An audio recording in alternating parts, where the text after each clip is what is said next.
Is it a make or buy decision? We have something commercially available. Is it Right. on cloud? That is maybe the secret sauce of our organization, and hence we don't want to give it out, right? Yeah. Is it something that is right? That is available in an easier way? Is it something that is scalable? So all these aspects will help identify. Growing a business requires a holistic approach that extends beyond sales and marketing. This approach needs alignment among people, processes, and technologies. So if you're a business owner, operations, or finance leader looking to learn growth strategies from your peers and competitors, you're tuned into the right podcast. Welcome to the WBS Podcast, where scalable growth using business systems is our number one priority. Now, here is your host, Sam Gupta. Hey everyone, welcome back to another episode of the WBS Podcast. I'm Sam Gupta, your host and principal consultant at independent ERP and digital transformation consulting firm Elevate IQ. Large programs require a lot more planning and strategy than the smaller ones due to the number of functions involved and the needs for collaboration among these functions. The default answer for most companies while leading large programs would be to go to a large SI and start working on it. The challenge with this approach is that each SI has practices and might not have centralized entity that could help you in identifying the right products and define the architecture, and practices pulling architecture in their direction. In today's episode, our guest, Vignesh Khade, shares his insights on how to work with large system integrators while leading digital transformation programs. He also talks about where the role of architects fit in the overall process and why it is critical to design the business processes and define the architecture prior to engaging with SIs. Finally, he described the nuances of the corporate structure of SIs and how to engage with them to be successful with digital transformation programs. Let me introduce Vignesh to you. Vignesh is an accomplished leader with over 20 plus years in the software industry. He has led and delivered several large business transformation projects. He has expertise on digitization, legacy modernization, and landscape road mapping. He is based in Toronto, Canada, and has experience work across Asia, Europe, Middle East, and North America. With that, let's get to the conversation. Hey, Yeah. Vignesh, welcome to the show. Hey Sam, how are you doing? I am doing wonderful. Thank you so much for asking, and thank you so much for joining for this podcast. I'm super excited to have you. My pleasure, my pleasure. Of course, just to get things off, do you want to start with your personal story and your current focus, Vignesh? Sure, sure. So my name is Vignesh Khade, and I'm based in this great city of Toronto, in Canada. Uh, I've over 20 plus years of experience in the IT industry, and I Very have good. led and executed digital transformation programs for a variety of clients across industries and across sizes. And I take pride in in the work I do, and I want to help out small medium sized enterprise as they get on to their journey to to go transformational, to go ballistic, and to go enterprise level. So that's what I am. I have expertise in certain technology, but beyond that, right, I see how the market is evolving, and I've got some thoughts that I would like to share with you. Yeah, very interesting. And obviously, you are going to have very compelling story from that experience that our listeners can take advantage of in learning how to be successful with these transformations. So obviously, we are going to unpack a lot there. Before we do that, we have one of these standard questions that we ask every single guest. And Vignesh, that is going to be your perspective on business growth. That's an interesting question. And everyone is out here trying to make a customer, trying to increase their revenue, right, and trying to increase their bottom lines. And what has happened over the past decade, and primarily during the pandemic or Yep. post-pandemic, right, there is a huge ramp up in terms of digitization, right? Yep.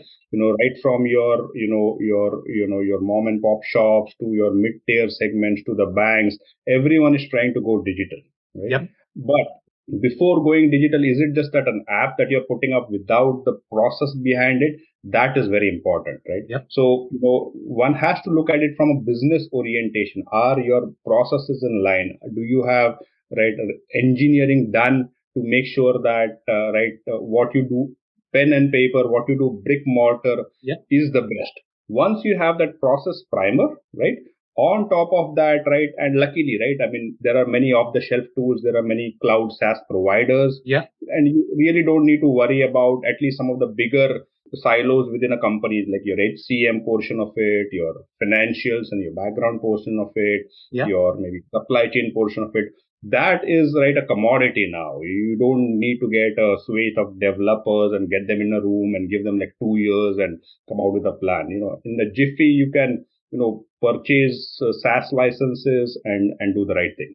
But, success of that is going to depend on how good are your existing processes, and if they are not, are you ready to change them, and are you ready to put a layer of software on it? Exactly. Could not agree more with that perspective. In fact, I like to compare this with your physical model. So let's say if you are doing either manufacturing or construction, okay, regardless of whether you are going to build everything from scratch, even if you are doing manufacturing, most manufacturers nowadays, they're probably doing assembly. Nobody really builds every single part from scratch unless that is probably going to be their secret. So just because they are doing assembly, it doesn't mean that they can skip the engineering process as well as the manufacturing. Okay, so they are going to be extremely streamlined and sophisticated with each process itself. The same thing goes with the construction projects as well. Okay, you have to have the design on a piece of paper. Now, let's talk about this whole software model, the new model. Obviously, marketing folks are trying to make it really easy. Okay, plug and play, buy the SaaS, great, easy peasy. You don't need IT, right? And obviously, there's a little color there for IT as well. Traditional IT didn't really have that solution architecture expertise, the CIO level expertise that was really good at building the enterprise architecture. And getting the enterprise architecture right is a rocket science in my mind. Even with after like 20, 25 years for me, I personally still struggle and I don't have a clear answer. And I'm pretty sure you are probably going to share the same sentiment. So overall, when you unpack this whole notion of, SaaS being easy and then missing the enterprise architecture, so maybe talk a little bit about, what is the importance of an enterprise architecture, especially in the new context, and why it is going to be important? Sure, that's a good question. So the way I see, right, any business, right, one is you've got some of your relatively standard, functional areas and, Yeah. relatively homogenized process. So for example, right, in HCM, your human capital resource or your, personal department, I used to call it, right, at the beginning, right? So, no matter whichever industry, you'll have some contingent workers, you'll have Yeah. full-time employees, you'll have, right, shifts, right, you may have, right, bonuses, payouts, succession planning. Yeah. And right, there might be a little bit of variation because of the type of industry, but pretty relatively homogenized. Okay. Yeah. Then you look at the second bucket, you've got financials, you've got your payables, receivables, Yeah. you've got, right, your, general ledger, so the point here is, for some of these applications, right, it does not make sense to invest in designing things from scratch. Okay. Because if you go to any standard product vendor, especially a cloud vendor, right, Yeah. they will have 4 or 5 flavors of doing it. They will have something specific to your industry. So you're better off choosing that and getting into a digitization in the first, right, 5, 6, 8, 10, depending upon how large and how complex the implementation is. Yeah. But having said that, where do architects come in, right? Yeah. So the architects come in where, right, the core or the secret sauce of your enterprise is. Yeah. So what do I mean by that? So earlier, there were times where business was setting the requirements and IT or architecture and IT teams were building to it.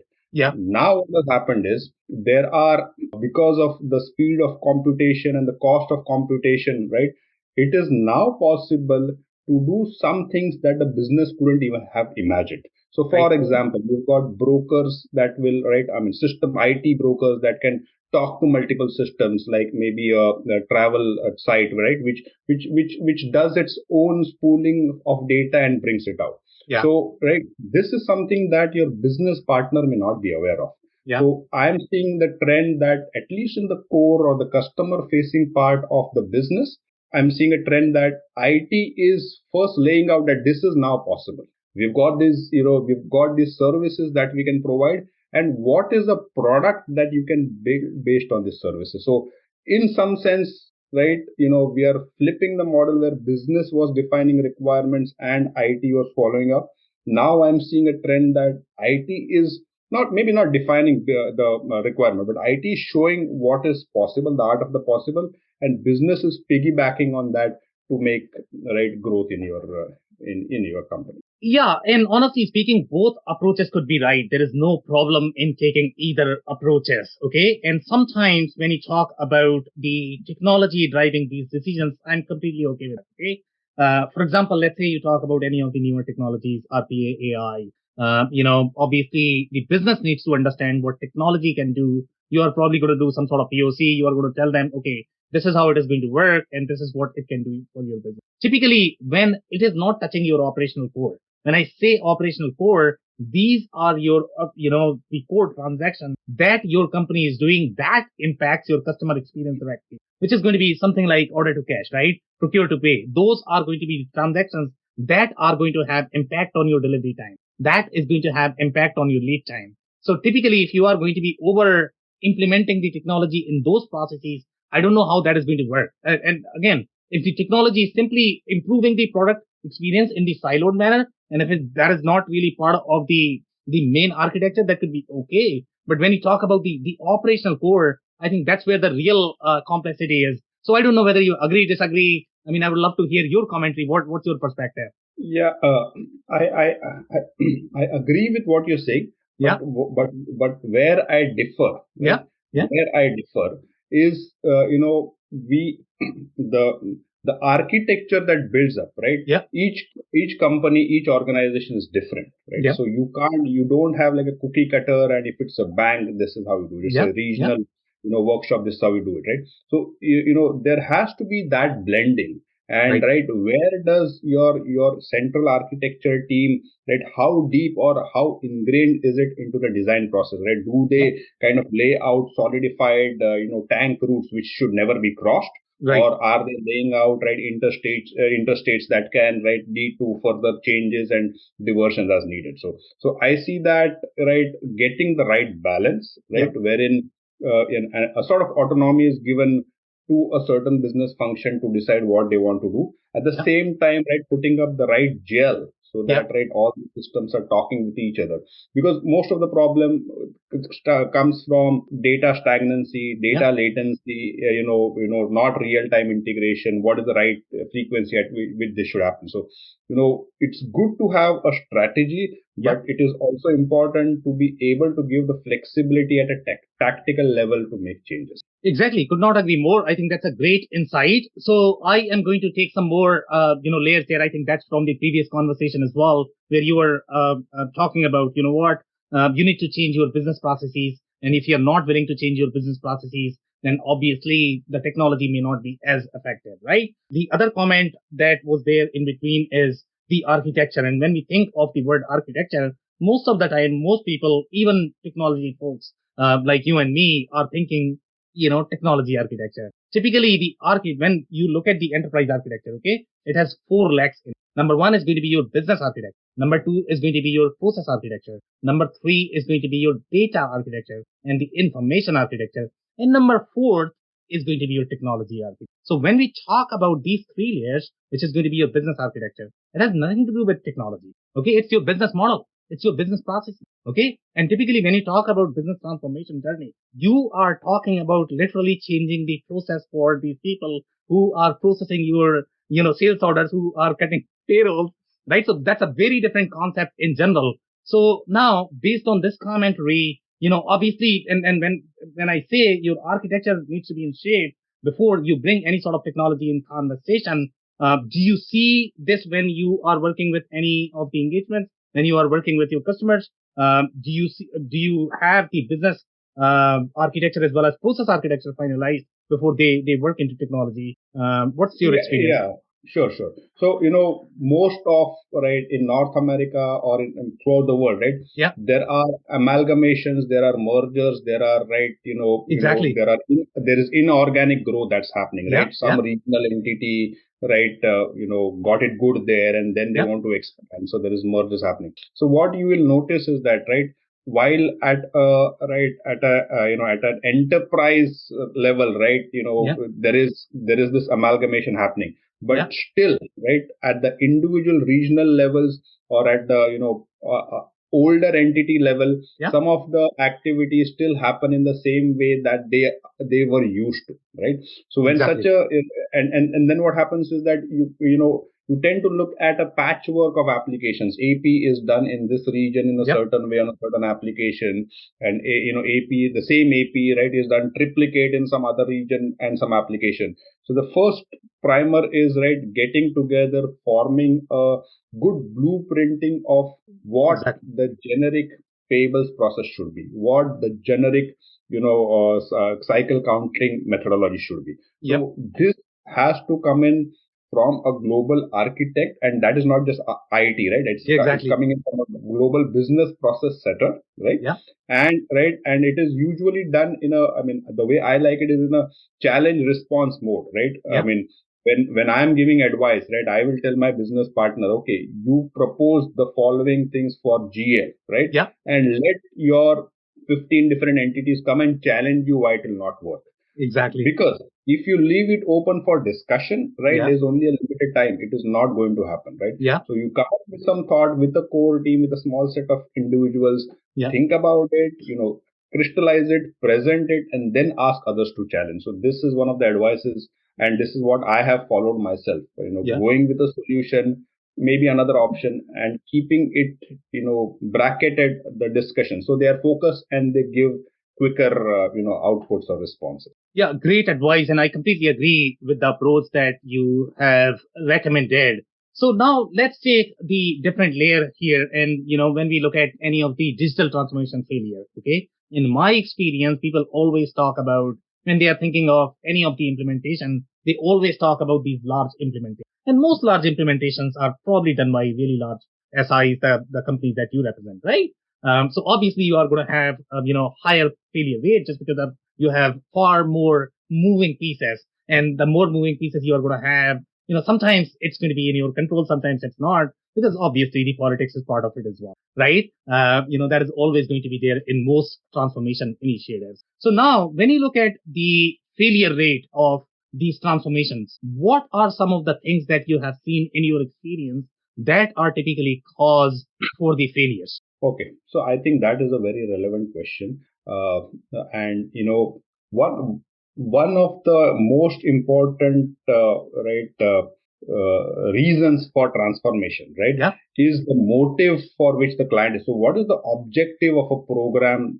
That has to be clearly stated. exactly. Sometimes, right, clients come up to us and say, okay, we have already decided we want to upgrade, Yep. but what is the objective you are going to do? Is it that you want to save licensing fee, Yeah, right? exactly. Is it that you want to save, say, maybe the hardware cost? Yep. Or is it that, right, you're looking at, from a business angle, are you looking at mergers and acquisitions and this is holding you down? Yep. Or are you looking at the processing of, or, of your invoicing process or your receivables process, and that is not scalable? So unless that is put in perspective, right, and the clear objective of a program is defined, Yeah. I mean, I've seen clients, they'll start off with some thought, right? Yeah. They will not have this mission statement for the program.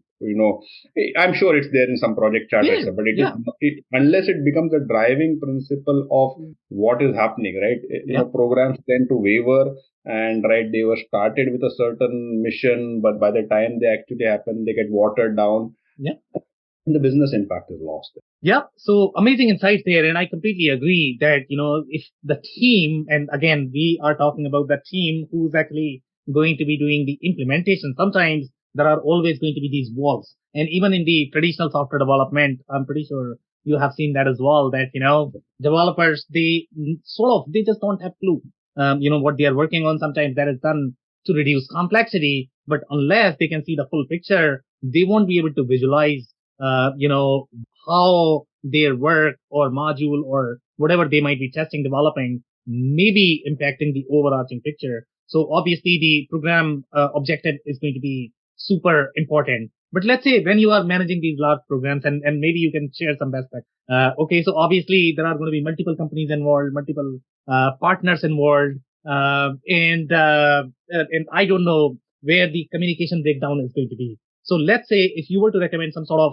best practices in terms of how to work, for the large transformation initiatives or the work with large SIs, how would you approach this based on your experience and the stories that you have? Okay, so a couple of best practices, right? One best practice is, right, identification of the business process requirement and the blueprinting of those business process. So that should be done by an SI or a vendor who has expertise in that area, and it is better to have a specialist who will chart out the existing as is process, right? 15 flavors of the as is process currently of the same activity, and what could be the 2 or 3 flavors that are suggested by this vendor to be, right, the best process, right? So one is that area. Second portion after that is, once you have your processes, your business functionalities, business areas identified, right, you need someone who will guide you to take you through these activities towards identification of the right product, or is it a make or buy decision, right? So we have something commercially available. Is it on cloud, right? Is it something that is maybe the secret sauce of our organization, and hence we don't want to give it out, right? Is it something that is that is available in an easier way? And is it something that is scalable? So all these aspects will help identify, given your function areas, given our business requirement, what are the 2 or 3 product suites or a combination of products that might come to this. Then, right, because otherwise what happens is that there are 50 products in the market that do a similar thing. So, right, we have to narrow it down to a manageable, sizable, a span list, right, 3, 4 maximum products. Within that, the discussion. After that happens, right, there are angles to look at it from. Okay, are you looking at this to do a chart of account, a realignment? Are you looking at it to do a an HR merger, right? Or are you looking at it, are you looking at maybe from a supply chain sides to put up automatic robo pullers and whatnot, right? So that has to be married in with the program. Once that happens, right, then the next move from that is towards actual implementation. So see, I've told you, right, there are like 4-5 steps before someone actually signs on the license and goes ahead and does a demo with one of the product vendors. What I notice is that, right, if some of the steps are skipped, it's not that programs have failed, but if some of these steps are skipped, then what happens is your implementation will not necessarily be predictable. If you go through the regulation of these activities, there will not be sudden requirement that spring up. Oh, we forgot that there is a data warehousing that is needed. Oh, we forgot that we are going to have CRM being implemented. So it has to be looked at holistically, and it has to be funneled down, right, from your strategy to your midterm plan to your tactics. So again, am I saying anything different? No, that's what the book prescribes. But exactly. Actually doing it is right. Is where. So there is a little twist there. Okay, so the book, if you go by the bookish definition, obviously books were written, especially if you talk about the real software development, right? Correct. Books were written more from the software development. They did not have this perspective where you can also buy the product. And there is going to be the CFO perspective, obviously, right? So CFO perspective says, I am either buying or building. When I am buying, why am I investing money in all those 5 steps?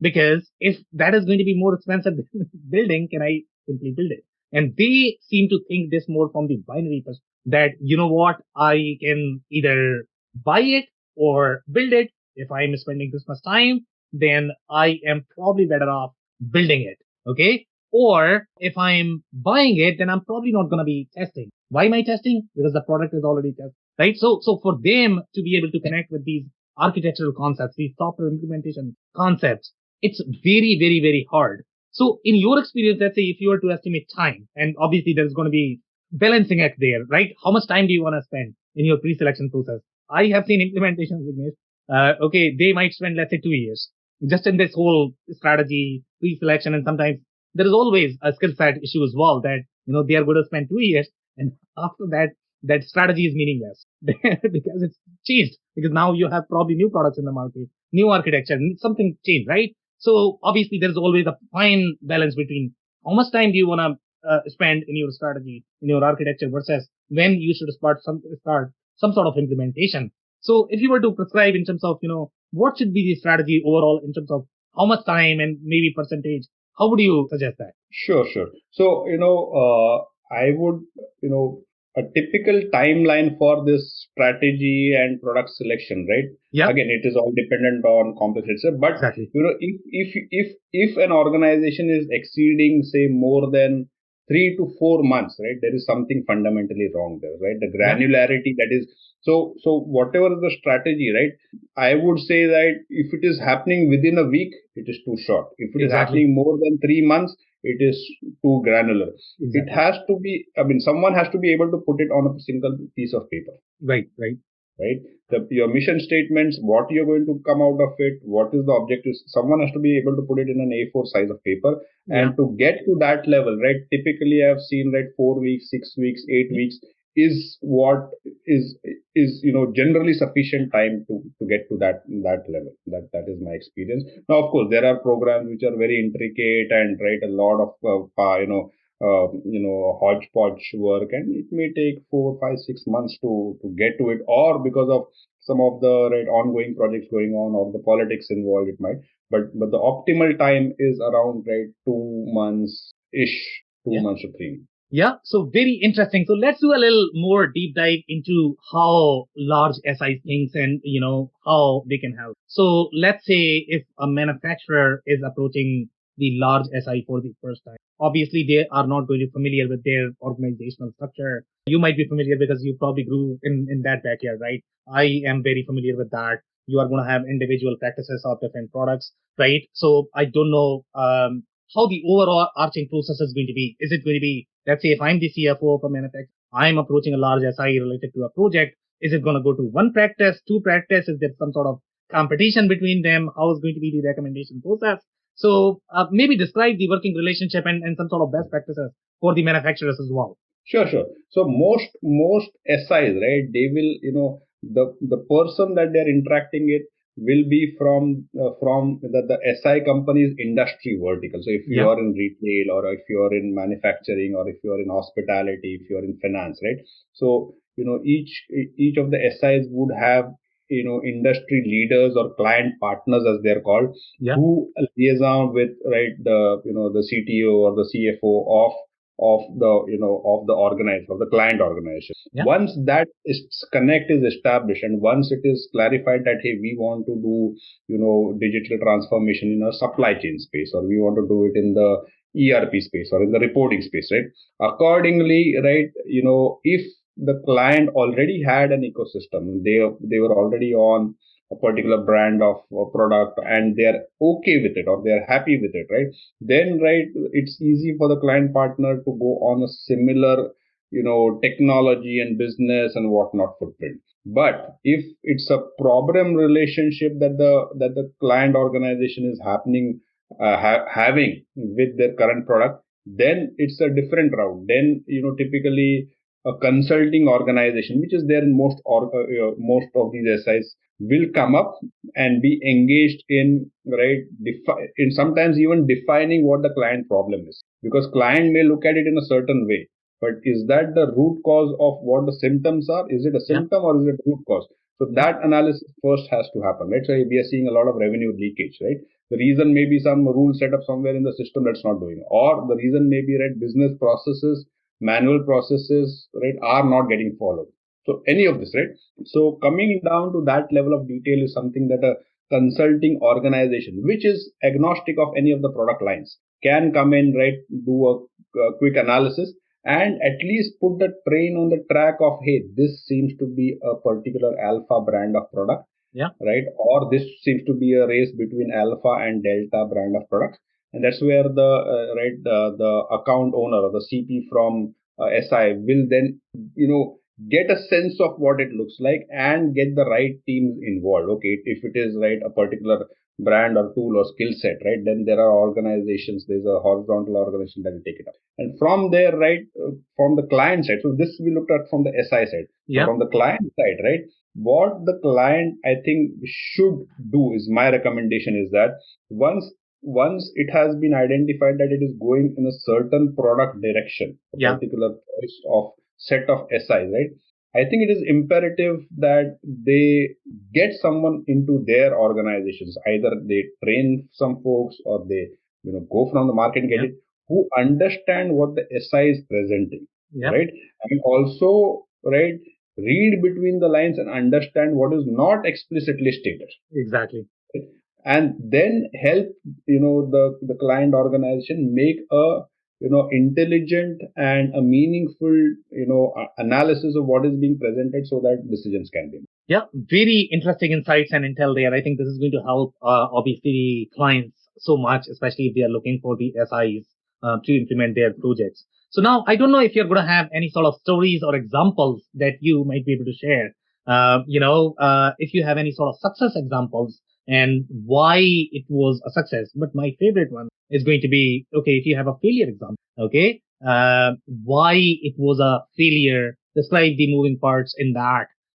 If you have seen any sort of failure, what were the core reasons? The more specific that you can get into your story, the more meaningful it is going to be for our audience. So I will first start with a successful example, right? Yeah. So the successful example, I'll not name the client because right, but right, it's a North America regional bank, right? Okay. And they grew by they grew by acquisitions, which is common in the financial industry, right? Yeah. And over a period of time, right, they set up they have operations, right, over a larger area. Yeah. But their processes were fragmented and their IT architecture was fragmented as well. Yeah. So the approach taken was, right, the best well-functioning organization or region within that bank. Yeah. Right. So if it is spread across, right, across 15 regions, but the best 2-3 well-functioning, I mean, without the IT, I'm not even talking about IT, the best well-functioning process organization, they were identified as the kind of the guinea pig on which an IT layer would be tried out. Yep. So how that helped is that, right, the process maturity that the client can attain is represented in one area through what the business needs. And right, the IT maturity is brought in by an SI who can get in the right product to marry that. So once you have done that, right, once you roll out a pilot, right, so you are putting up the best foot forward on both IT as well as business and trying it out. Once you see that working out, right, it's then a question of replicating first the process and then the IT in terms of a rollout. Yeah, that is one of the best examples. One of the failed examples, right? One of the failed examples is a company that's right. I mean, again, I'll not take names. They are into the manufacturing. Yeah, but they started off saying that, right, our product vendor is charging us exorbitant for doing for not being on the latest version. We need to upgrade, right? You just get us there, don't worry about. And right, this objective was just in the contract, in the paper, and it got filed. Afterwards, when the SI came in, and discussion started, because any upgrade will bring about new functions, new functionalities, new modules, etc. And since the messaging was not done properly between IT and business because of whatever reasons, right? So the business expected that, okay, this is our chance to get rid of all our pain areas and get rid of all the triplication of copies and all the clicks because the product offers it. Whereas the IT was, hey, we have got a certain budget, we just need to. So that is where the clashes kind of started, and the SI was caught in the crossfire there. But I mean, we did rescue that project. But I'm just saying that these objectives not have been clearly defined, led to all this, and that could have been avoided. So let's take this failure example, and let's say you were leading this project, okay, from the get-go. How would you structure this program? How much time would you allocate? Let's say, obviously, you need to refine the objective, and that could be a Herculean task in itself. Talking to everybody, defining the process, even that A4 sheet that you are trying to describe, that's a rocket science in general. when you are going to have so conflicting perspectives, because everybody is going to have their own conflicting interests, especially if you're dealing with large organization. Good luck with that, right? So how would you structure this field program so that, probably we are not going to have as much pain, I guess? So for the success of any program, there are three P's, right? People, process, and product. Yeah. Okay. And a good, transformation leader has to make sure that people, meaning, right, the various entities, right, there is representation, right, there is, right, enough buffering of egos that would come up there, right, there are the right stakeholders, not just from the client side, but also from the SI side and also from the product side. So that alignment, right? I mean, there are occasions where IT is writing the SOW contract, signing it, but business is doing it. So, while that might be good, right? But we want to avoid such structured decisions. We want to get everyone onto the same platform. So that's it for today. Vignesh, do you have any last minute closing advice or thoughts for our listeners? I do, where I'm seeing is, right, at least some of the small and medium enterprises, right, I see a little bit of hesitancy of getting into, right, IT transformation, right, and, there is lethargy there, right, in terms of, right, we are anyway doing it, why do we need to change, right? Yeah. But the fact of the matter is, if you don't change, your neighboring businesses are going to change and they're going to go ahead. So would you rather watch them from behind, or do you want to be abreast with them, or do you want to go ahead of them, right? That is each business. There's nothing right or wrong about it, right? But the business is there to make profit. Yep. And to optimize the available resources. So, we have to start that journey, right? And, there is no problem that business and IT getting together cannot solve. It is right, the necessity of, right, folks coming together in the common goal that should. So I think that is what I think would be my advice, that, if you're holding back, if you're thinking that what is happening for so many years, why should I change? It's time to get that journey started. Yeah. Do not hold back. Love the advice. And my personal takeaway from this conversation is going to be, working with large SIs may seem frightening, but talk to them, understand their processes, really go deep into how they work and what their interests are before selecting the right ones. On that note, I really want to thank you for your time. This has been a powerful episode with you. Hey, thank you, Sam. Thank you for giving me this opportunity, and looking forward to talking with you soon again. Of course. Thank you. I cannot thank our guests enough for coming on the show, for sharing their knowledge and journey. I always pick up learnings from our guests, and hopefully you learned something new today. If you would like to learn more about Vignesh, follow and connect with him on LinkedIn. His handle is Vignesh Khade. It's VIGHNESHKHADE. Links and more information will also be available in the show notes. If anything in this podcast resonated with you and your business, you might want to check other related episodes, including the interview with Sue Shaw, who shares her insights into how to succeed with large global rollouts for the oil and gas industry. Also, the interview with Brian G. Shannon, who shares his insights into the importance of centralizing shared services for large global rollouts. Also, don't forget to subscribe and spread the word among folks with similar backgrounds. If you have any questions or comments about the show, please review and rate us on your favorite podcasting platform or DM me on any social channels. I'll try my best to respond personally and make sure you get help. Thank you, and I hope to catch you on the next episode of the WBS Podcast. Thank you for listening to another episode of the WBS Podcast. Be sure to subscribe on your favorite podcasting platform so you never miss an episode. For more information on growth strategies for SMBs using ERP and digital transformation, check out our community at WBS.rocks. We'll see you next time.